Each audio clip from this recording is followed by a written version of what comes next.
दोस्तों, सबसे पहले समझते हैं जैविक खेती है क्या। जैविक खेती एक ऐसा तरीका है जिसमें हम अपनी फसलों को बिना किसी रासायनिक खाद, कीटनाशक या जहरीली दवाइयों के उगाते हैं। यह प्रकृति के साथ मिलकर काम करता है। केवल प्राकृतिक तरीकों जैसे गोबर की खाद, कंपोस्ट और जैविक कीटनाशकों का इस्तेमाल करता है। इससे मिट्टी की उर्वरता बढ़ती है। अब सवाल उठता है, आखिर हमें जैविक खेती क्यों करनी चाहिए? इसके क्या फायदे हैं? कारण नंबर 1, आपकी मिट्टी की सेहत बेहतर होती है। रासायनिक खाद से मिट्टी कमजोर हो जाती है, लेकिन जैविक खेती में मिट्टी साल दर साल उपजाऊ बन जाती है, क्योंकि यह मिट्टी में कार्बनिक पदार्थ और सूक्ष्म जीवों की संख्या बढ़ाती है।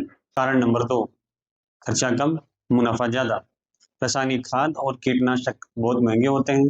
जैविक खेती में आपका खर्चा 60% तक कम हो जाता है, क्योंकि इसमें रासायनिक कीटनाशकों की छिड़काव की आवश्यकता नहीं होती है। आप जैविक खाद और जैविक कीटनाशक घर पर ही बना सकते हैं। कारण नंबर 3, बाजार में मांग बहुत ज्यादा है। जैविक उत्पादों की कीमत 2 से 3 गुना ज्यादा मिलती है।